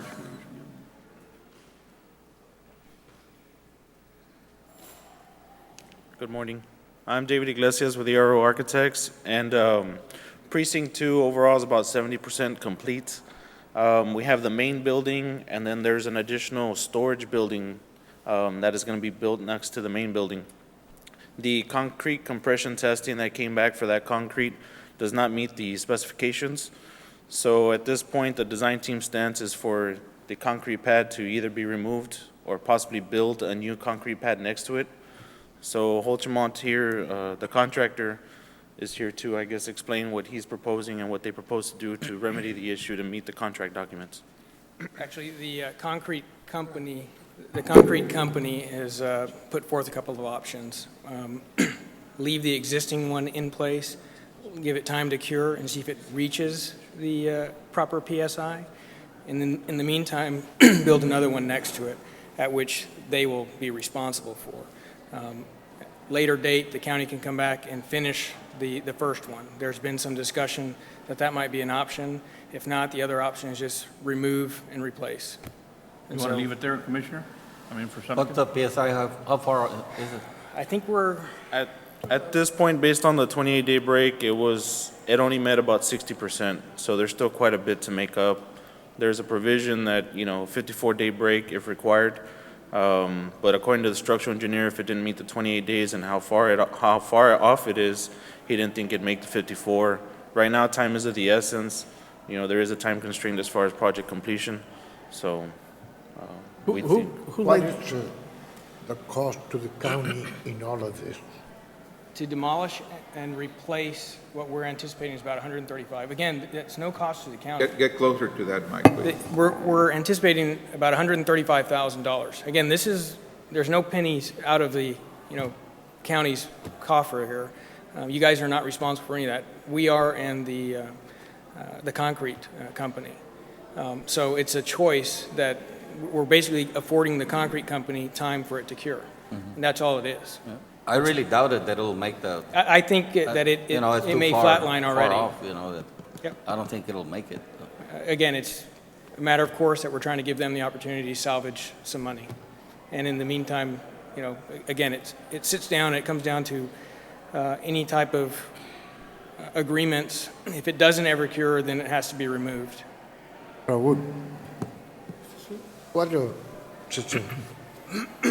We do have some land available to the precinct. Right. That's correct, sir. Yes, we have plenty of land there. So the new building, or the one in question, could be located to an adjacent location. Yes, sir. We've looked at the site plan. We could make some adjustments to the site plan to accommodate this structure or this covered area just east of where it currently is. The question is, the slab remaining in place, liability, will it reach the strength required? We don't think it will, but we leave it open and we don't identify the county somehow that if you do throw a slab next to it, that they don't come back later and say, hey, pay me for both slabs because it met. So, Is there any legal reason why we can't do that? There's a business reason, I think, and that business reason is that if it doesn't hit the PSI, then whose cost will it be to remove that structure? Will it be the county's, or will it be I agree. somebody? I think it would be the concrete company that we're giving. But unless we have a written agreement with the No, and I concrete agree. company, I agree. you're not And going to we're, have, it's we're in going to be the discussions county's with cost them to right now. remove it. But the concrete company's working under your They're umbrella, under your us, contract. Again, we would also be indemnified as well as the county, and they would take full responsibility for it. I think the only thing is to replace it. Remove and replace. and we met, and that's what we had recommended from the beginning. There's a lot of issues here as far as waiting, whether or not it's going to pass, issues that could come up later. So when we met the first time, my recommendation, I think in our structure engineer through ERO recommended to remove it. That we were looking at, well, can we keep it and then build one adjacent? Yes, but there's a lot of issues that come up with that. We thought, well, if the county gets identified from the contractor and the vendor, that regardless what happens with the existing slab, if it reaches, it doesn't reach, we pour the next one.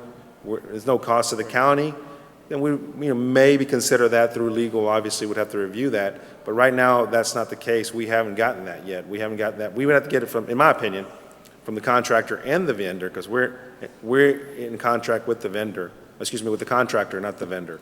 So we would have to get identified, say, regardless of what happens with the existing slab, if it does meet or doesn't meet, doesn't matter. It'll stay there, no cost to the county, and we'll start a new one. That's where we are. Commissioner? What I would suggest is, I think we're better off than getting it out, so I don't think it'll ever make the strength. It's too far off, so. You know a little bit about concrete, Commissioner? A little bit. Okay, all right, yeah. I don't, so that's the reason I'm asking the question. Yes, sir. And our structural engineer, and I say our through ERO, has said it's not going to make. And they don't believe it will. He's already put it in writing, so. If I understand the option, if we leave the slab where it is, and we come up with another location, and we get the new facility or the new building, and the county would retain what's in place now? No, the slab could remain in place, but there wouldn't be a structure or anything. Yeah. No, I understand. However, but then you have the issue of, is it going to meet or not meet? If you decide to do that option, I would suggest that the county, again, in writing in an agreement, that if it fails to reach in 360 days, however long that you determine it If would we be. decide to go to an alternate location, and we keep the slab as a freebie, Correct, no strings attached. correct. That is what I'm. Can it be I'm used for envisioning. something else? I mean, I don't know the location. Well, that's what It could be used as flat work, just not a structure. it's not. Not even a metal building or anything? Well, it's designed for a metal building right now, and it doesn't meet, so. You can have an open storage if you wanted or something. Instead of paving it, it'd be. Fence in it, or, Yes, sir, something like you that. have concrete instead of asphalt. And the real issue becomes, will it reach, That's the real issue.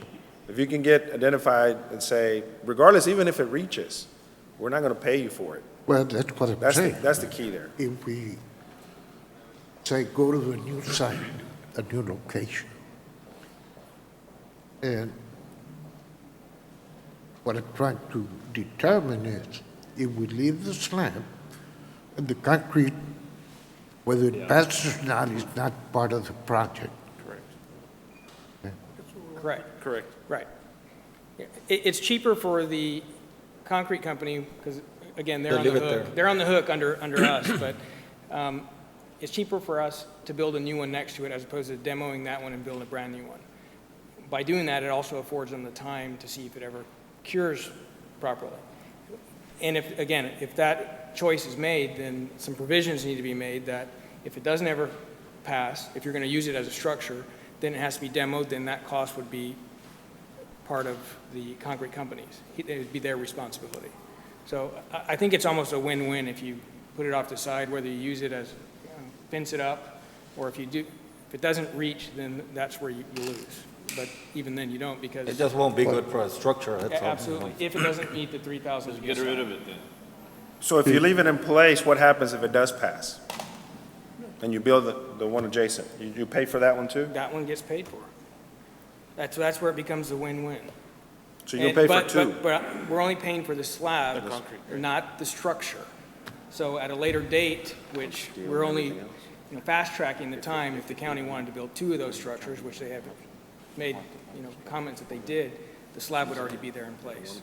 And so the only thing that you'd have to pay for would be structure at a later date. as opposed Did to- anybody test this concrete at at the early stages? Yep. What company was it? Millennium through the county. It's the county, it's the owner's testing lab. What company was it? Millennium, MEG, Millennium, Yeah, that's the testing company that's the testing lab. And they've been testing it that has nothing to 7-day do breaks, once 14-day breaks, 28-day breaks, and the 56-day break should be coming up pretty soon. We also did cores on the existing slab, which were about 21 days, and those failed. Commissioner, what causes that not to test? It could have been different things. It could have been too much water. It could have been, you know. Yeah, well, they're attributing misfunction of it to the cement, is what my understanding is. The cement was bad. It's rare that something like that happens, but it does. when it happens, it hurts. So. Okay. So we were just looking for some direction as to whether or not we want to wait Steve, or what build do- next to it. Steve says get rid of it. I guess the only consideration is if we're indemnified and we'll have to pay for that slab, whether it meets it or not, we just have an extra slab there that we could use for another reason or for another Is it purpose. a flat slab or it's got that? No, it's flat. It's flat. So, big is if it doesn't cost us anything, and I guess the issue is, why tear it up if it doesn't cost us Can anything? you use that for some kind of parking space? Yeah. If you can use that, you know. But if we're indemnified, if we, whether it meets it or not, we could use it for open storage, like fence it, or not just a building. But it's not going to be too close Make to the one point.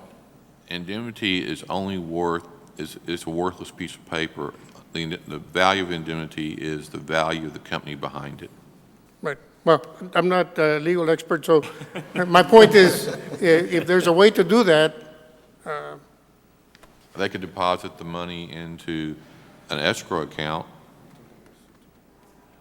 and I guess that's what we need is direction. What does the court recommend? Well, the first question is what does the engineer say about the current PSI of that slab? And based on the current PSI, what can it be used for? As far as the use as per its design, it cannot be used for that reason. Now, I mean, if there's no structure built on top of it, it's just a concrete slab considered flat work, then, a fence could be put around it and used for storage. But Let me right ask now, you a it's question. calling for an actual metal structure. With the PSI that you currently have, will it withstand to be used as a parking lot? I'm not sure. What kind of equipment you If you put heavy equipment on top, it may not work. You're not requiring any action at this point. No, we just anyway. wanted to, Judge, excuse me, we just wanted to present the issue to the court and hopefully get some direction as to what seems to be the best course for the county to take. And right now, our attorneys are in discussions with CAPA so that they can put up monies in escrow during this time that we wait. So depending on what you decide or what the ultimate decision is, monies will be there also. Go to a new building. What is it going to do time-wise? This particular building should be very fast. Again, there isn't a whole lot inside. It's, I've got some witnesses. again, the slab portion is the longest part. Yeah, the metal structure's there already in place. So everything's already in place. It's just a matter So of the new concrete. time frame is not going to be impacted. It shouldn't be an issue. So Commissioner. But I meanwhile- need to start. Meanwhile, on the- you can leave that slab there and start on another one, and That's if you don't correct. want it later, you can demolish it. Correct. What's, how many days you got for that? It depends on what everybody decides. You know what I'm trying to say, when Commissioner? test Just leave it there for right now? Yeah. Plan on it, build a new building. Just start the other one. And if start you want moving on to, the other one, tear and it then- down here within a month or so, tear it down. Then that would We be the can, we direction. can, we can do that, Commissioner. So you That is my suggestion. That's where I've been trying to direct the concrete company to go. Let's see. So you If got they direction from the refuse court. that, then it's going to be ripped out. Correct. All right. Thank you, gentlemen. Thank you. Judge, if you You don't wanna mind, can I finish finish item 18? Yeah, 18, you want to finish up with B? Yes, sir. Go ahead. 18B, Judge Commissioners, is requesting approval to process the following invoices as claims with authority for the county treasurer to issue payment after review, audit, and processing procedures. And this would be for vendor oil patch fuel and supply, invoice number 389248 in the amount of $11,446.50, purchase order 706980. Judge, this was an item that we went to the contract, and it was listed in the contract as an awarded item, but it turned out that it was not. We did the requisition, a PO was issued, the supplies were delivered, but the auditor needs it to be a claim because it was not an awarded item, even though the contract showed it to be. Move for approval. Second. Those in favor, say aye. Aye. Aye, motion carries. Thank you.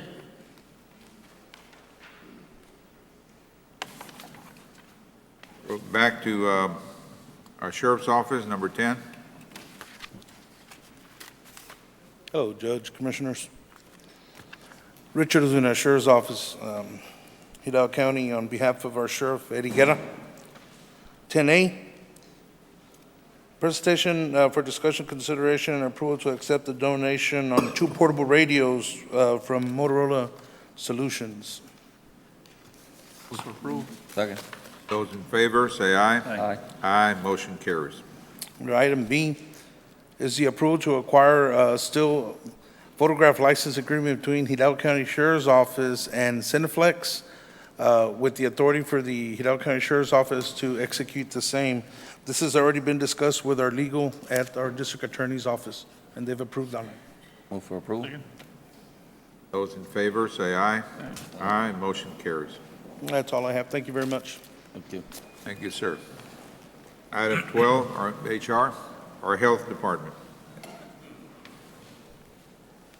Morning. Good morning, County Judge, County Commissioners. I'm here to present the presentation of Walk Across Texas, which is the kickoff event starting July 1st, 2014. The Walk Across Texas program is a 8-week program promoting physical activity. It can include walking, bike riding, working on your lawn, and it converts to mileage. This was presented to us through the Texas AgriLife Extension. So it's my pleasure to announce that it starts tomorrow.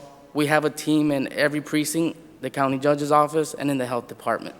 So the team that walks the most miles, which is 806 miles to walk across the whole state of Texas, actually will be the winner, but everyone who participates, we promote healthy activity. Hidalgo County is committed to being fit. For the record, would you state your name, please? Ricardo Salinas, And you're representing? Hidalgo County Health and Human Services. Would biking qualify or no? It does qualify. On the website, there's a converter that converts time to mileage. Thank you. Item B. Okay. Irene Sarmiento with the Health and Human Services Department. Item B is discussion and approval of drawdown for the April reporting IGT for demonstration year 3 for the district projects in the amount of $5,222,419.70 from the local provider participation fund. Is this money from the hospital's Yes, sir. fee? Yes, sir. 5 million? Okay. Is that the difference between what was transfer and what remained in there? Yes, we still had, I believe, 11 million, yes, 11 million from the previous time, and then we collected another 11, but that hasn't been certified. Thank you. Yes. Move for approval. Second. Those in favor, say aye. Aye. Aye, motion carries. Item C is requesting approval to submit the Title V Child Health Renewal Grant application for FY15 in the amount of $34,833. Move for approval. Second. Those in favor, say aye. Aye. Aye, motion carries. Item D is requesting approval to submit the Title V Prenatal Renewal Grant application for FY15 in the amount of $144,029. Move for approval. Second. Those in favor, say aye.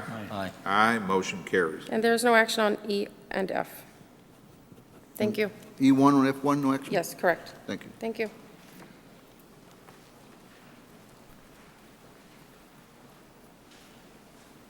All right, next item, next presenter, adult probation, 13. Is there anyone here from the adult probation office? Maybe Sergio can help us on that one. Morning, Judge Commissioners. Item 13A is approval of certification of revenues as certified by the county auditor for the DWI grant and appropriation of those funds in the amount of $9,985. That's 13A1 and 2. Second. Those in favor, say aye. Aye. Aye, motion carries. 1 and 2. Thank you. Thank you. Item 14, emergency management. Good morning, Judge, Commissioners. Morning. Item 14A1 requesting consideration and authorization for Hidalgo County to submit to Texas Department of Public Safety, Texas Homeland Security State Administrative Agency eligibility certification for the FY 2015 Homeland Security Grant Program. And basically, we have a series of requirements that we need to meet in order to be qualified, and now we just need y'all's permission to move forward. Move for approval. That's 1 and 2. Those in favor, say aye. Aye. Aye, motion carries. Thank you very much. God bless. Item 15, Urban County. Maybe they forgot you're there. I'm sorry, I didn't hear that, Commissioner. It's Monday. It's Monday. Good morning. Good morning. Morning. I think I've got a long agenda, but I'm going to go real quickly. Okay. The first item on the agenda is requesting the award of bids and approval of construction contracts with Quality Investments and A1 Installation for the demolition and reconstruction of the following.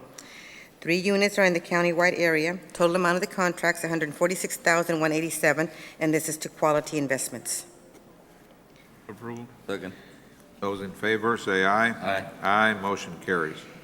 8.2 is the award of a contract for 1 unit in the city of San Juan. The contract would be $51,500, and this is to A1 Construction. Approve. Second. Those in favor, say aye. Aye. Aye, motion carries.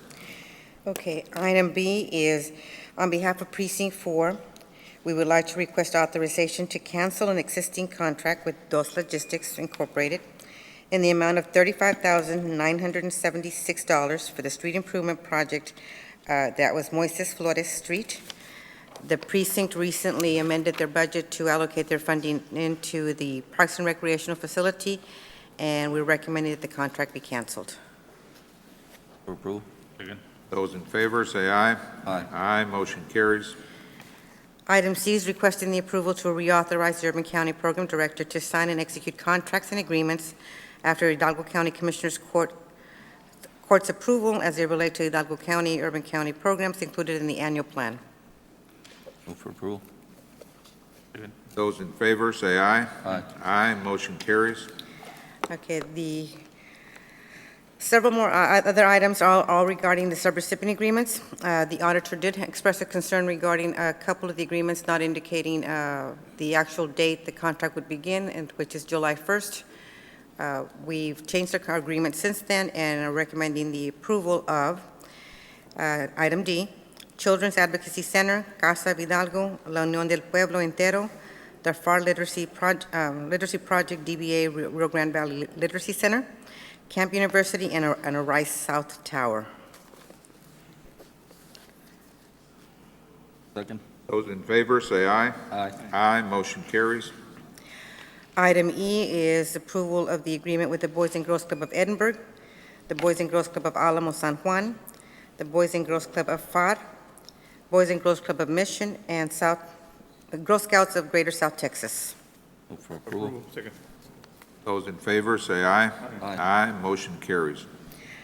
Item F is the approval of the subrecipient agreements with Women Together Foundation, Hope Community Clinic, Nuestra Clínica del Valle, the Lower Rio Grande Valley Development Council Valley Metro Transportation System, and Easter Seals of the Rio Grande Valley.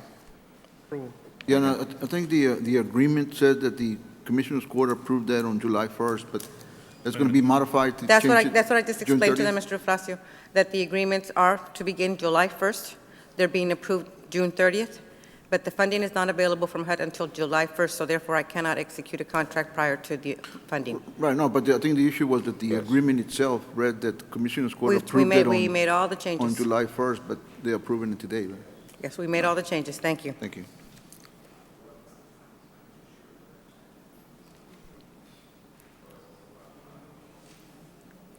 Sorry, where are we? We're item F. There's a motion and a second. Those in favor, say aye. Aye. Aye, motion carries. Okay, item G is requesting the approval of the Urban County Program interlocal agreements with 16 member cities and authorization for Hidalgo County Judge Ramon Garcia to sign any and all agreements. For approval. Second. Okay. Those in favor, say aye. Aye. Aye, motion carries. Item H is the approval of the subrecipient agreements with Amigos del Valle, the Lower Rio Grande Development Council Foster Grandparent Program, the Senior Community Outreach Services Program, Food Bank RGV, and Open Hands Community Charitable Services. Second. Those in favor, say aye. Aye. Aye, motion carries. Item I is requesting the approval to redesignate the Urban County Program Director as certifying officer designee for the environmental review procedures for entities assuming HUD responsibilities. This would include CDBG, Home, ESG, Colonia, TD8CA, TDRA, and the GLOBE program. Move for approval. Those in favor, say aye. Aye. Aye, motion carries. Our final item is requesting the approval to reauthorize the Urban County Program Director to sign and execute loan agreements, the rehabilitation contracts, promissory notes, release of liens on property that have met the established affordability periods, and the shoulder agreements as they relate to the home program. For approval. Second. Those in favor, say aye. Aye. Aye, motion carries. Judge, I would like to state for the record that all the subrecipient agreements will be beginning July 1st and will terminate on May 30th of the following year. Thank you. Thank you. Thank you, ma'am. Item 16, our Elections Office.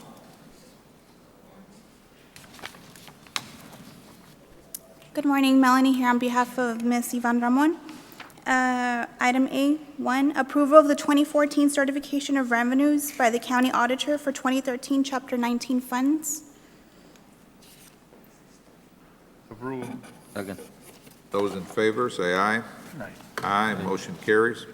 And 2, the approval of 2014 appropriation of funds for Chapter 19 in the amount of $115,149.80. Move for approval. Second.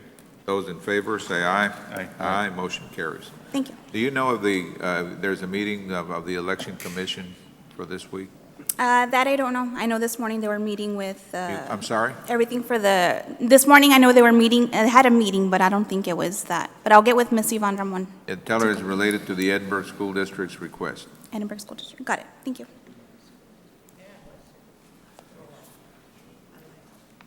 17, planning. Good morning, Judge, Commissioners, Darrell Olsen, Planning Administrator. The first item on the agenda is preliminary approval variance request for Gabriel Aguilar subdivision located in Precinct 3. This is, the request is to allow for one of the lots which has a residence on it to have a 50-foot wide access. Our rules require 100 feet, being that it's on 5-mile road. However, since it's an existing residence, we have no objection to allowing that. It's going to be for the driveway to the property. Everything else is meeting the requirements. It has been reviewed by all the county departments, and it has received a favorable recommendation from the advisory board in my office. It's in order for approval. Second. Those in favor, say aye. Aye. Aye, motion carries. Next item would be RSBR FM 1015 subdivision. And this is a request that they're making. Part of our requirement when you're located in a flood zone is to take the entire subdivision out of the flood zone. This is a one-lot commercial subdivision. They are requesting that the structure be taken out only because the surrounding area would not allow them to go up the elevation that they need to. They wouldn't have the adequate transition from the parking to the road and everything. So FEMA does allow just the structure to be taken out, not necessarily the whole tract. Our rules require the whole tract, being that it's a commercial development located on 1015 and that it's not a residence in one lot.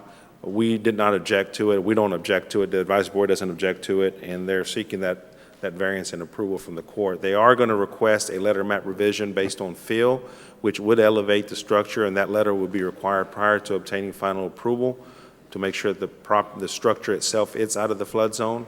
But the parking area would be partially in, partially out as they transition away to the natural ground.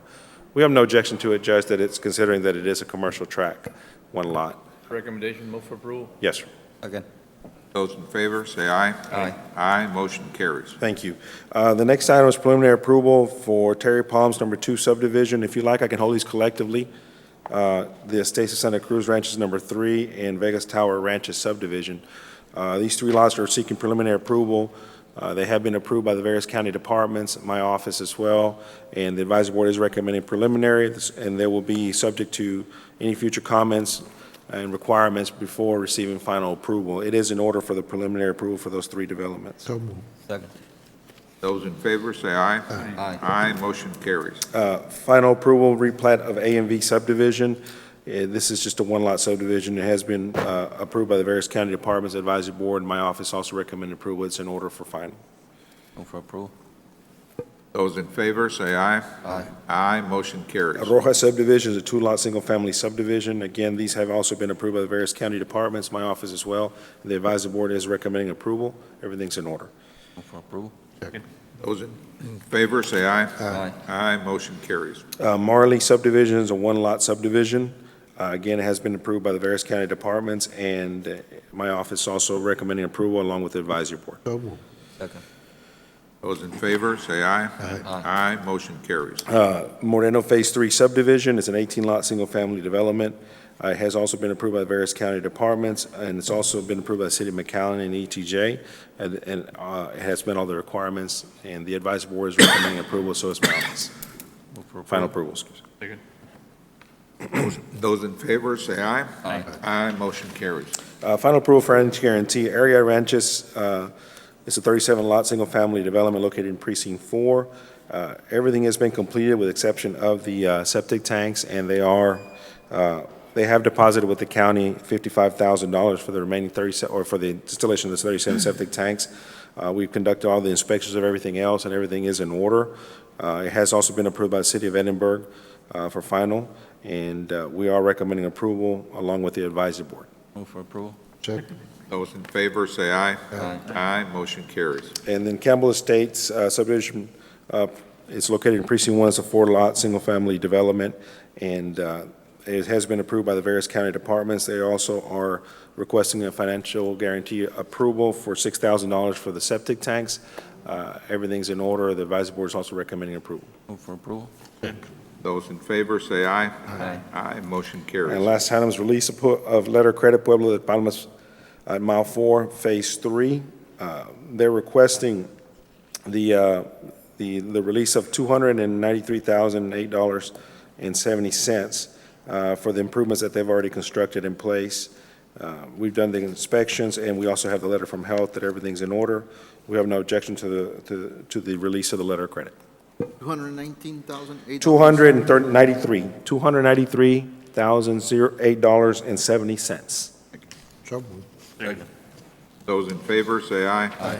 Aye, motion carries. Thank you very much. Mr. Ceci. Yes, I'm sorry, did you, under preliminary approval, did you do Vegas Tower? we did. Yes. Okay. We did them collectively, the three. I read them for the record. Okay. Raul, Yes. Yes, sir.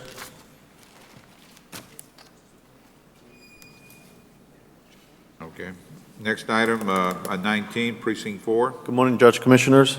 Item 19A is the approval of certification of revenues by the county auditor in relation to the reimbursements from the affluent line and Fayetteville drainage projects. Move for approval. Those in favor say aye. Aye. Aye, motion carries. Item 19A2 is the approval of 2014 appropriation in the amount of $111,543.49. Approval. Second. Those in favor say aye. Aye. Aye, motion carries. Thank you. Thank you, sir. Good morning. Martha Purchasing. Salazar, Purchasing Department. First one is the acceptance and approval of the letter of engagement agreement for financial advisory services project with the firm of Estrada Hinojosa and Company Incorporated.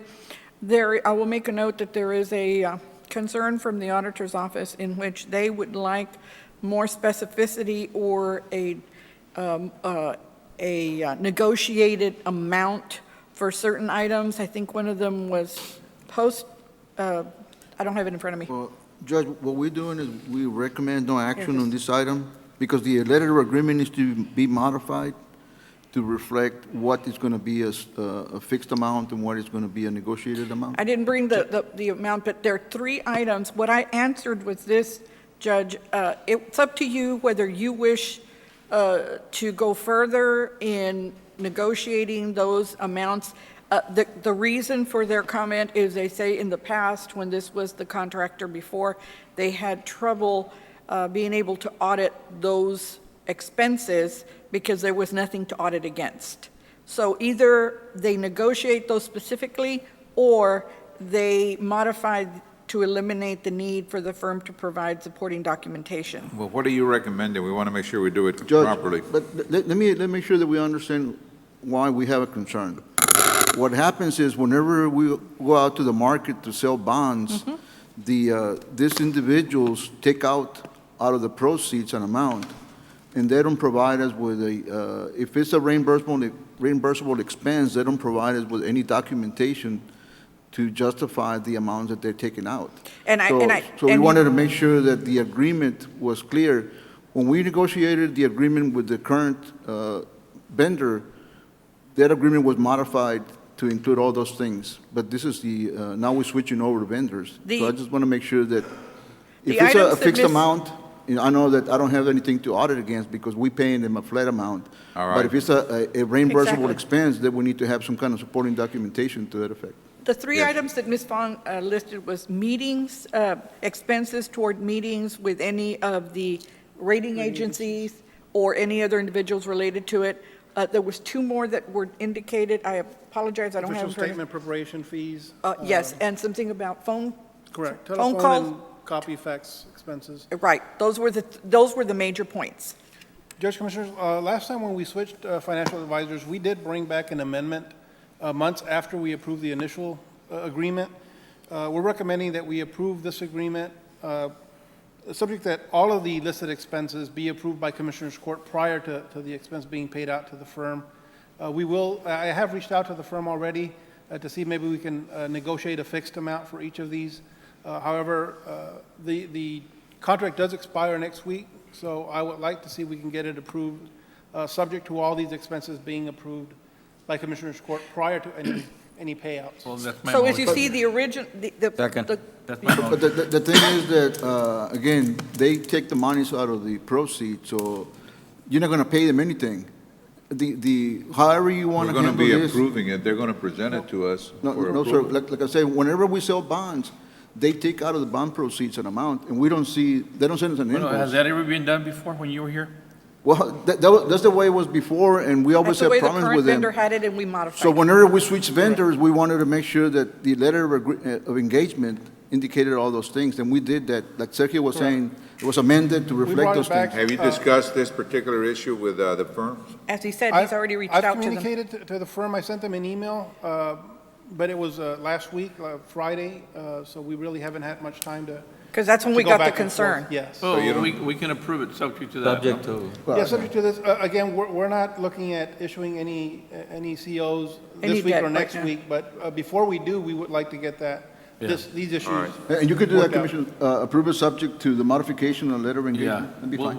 we'll approve it like that. I'm pretty sure. they'll go To for a mutual modification Yeah, I'm sure they'll go on along those with it. items that were noted in the concern. All Okay. right, those in favor indicate by saying aye. Aye, motion carries. Bobby? Item 2 is an item that was on your Drainage District agenda this morning. This is pursuant to Article 2 of the current interlocal agreement between Hidalgo County and Hidalgo County Drainage District Number 1, authority to provide Hidalgo County's approved pool of engineers for the district's use for an item that they have under the old Precinct 4 shop that they're going to remodel and they now own. for approval.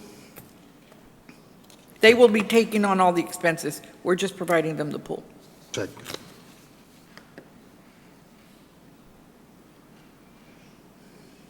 All right, there's a motion on the floor and a second. Those in favor indicate by saying aye. Aye. Motion carries. Item B, this is for the tax office. This is presentation of the bids received and awarding to the responsible vendor submitting the lowest best bid meeting on specifications and or requirements, including approval of the contract. This is for the printing and mailing of the 2014 and 2015 tax statements and envelopes. We had 36 packets requested. We have 5 bids submitted. The lowest responsible bidder is Information Management Solutions LLC out of San Antonio. Their final contract is still subject to legal's final review. Their insurance was missing. We've received that. We're forwarding that out to Mr. Crane today, and so I'm asking that it be approved subject to that final review.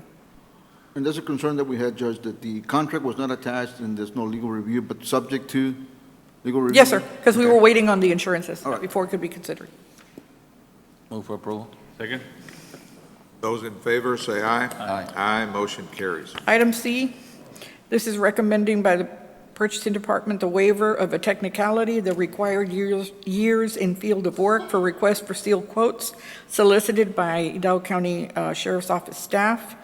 For the jail facility, this was the repair of a detention center solid waste compactor awarded to Jesus A. Solis, DBA J's Hydraulic, through PO number 705561, including the acceptance of the Accord Certificate of Insurance forms provided as the one submitted with sealed quotes. They were expired, however, we now have the correct ones, but I will note to the court that none of the work was done on county property. It was done at the vendor's property. I'm asking this so that we can proceed to get this vendor paid. Not on this one, You're requesting Mr. Sheriff. Okay, the hydraulic Second. cylinder was taken off and taken to their shop? No, sir. It was actually, it's a trash compactor. Yeah, that's what I mean, but you said a hydraulic. Oh, yes, it's a hydraulic form. And the city of Edinburgh actually moved it for Okay, us. the whole unit. Yes, to their facility. All the vendors went and saw it there as to what they needed. He got 3 quotes. Then the city of Edinburgh did us another favor and moved it to the awarded vendor's property. There was no need for that. We have a motion on the floor and a Right. second. Those in favor, say aye. Aye. Aye, motion carries. And item B is the ratification of approved purchase order 705561 issued to Jose Solis, DBA J's Hydraulics, in the amount of $7,288.78 for the repair of the detention center solid waste compactor, so as to permit the processing of the invoice and payment to the vendor. Second. Those in favor, say aye. Aye. Aye, motion carries. We're going on to item 2. This is presentation of the bids received for the purposes of award and approval of contract documents to multiple responsible vendors meeting the lowest and best bids. This is for commissary supplies for Hidalgo County Adult Detention Facility. We had 26 packets requested. We had 4 bids received. We're awarding to 3. One is Kefi. The second one is Raul Lucio, DBA R&R Distributing, and then ICS Jail Supplies Incorporated. Second. Those in favor, say aye. Aye, motion carries. Item 3 is requesting approval of Supplemental Agreement 1 to the current agreement with Chanin Engineering for adult detention law enforcement facility repairs to reflect an extension of time. Since this project has been put off until after hurricane season, we needed to extend his agreement for that purpose. For approval. That's all I have. Those in favor, say aye. Aye. Aye, motion carries. Thank you. Thank you. Pursuant to 551-071 and 072, need a motion to proceed to executive session. Second. Those in favor, say aye. Aye, motion carries. We're going to be in executive session. It is now 11:23.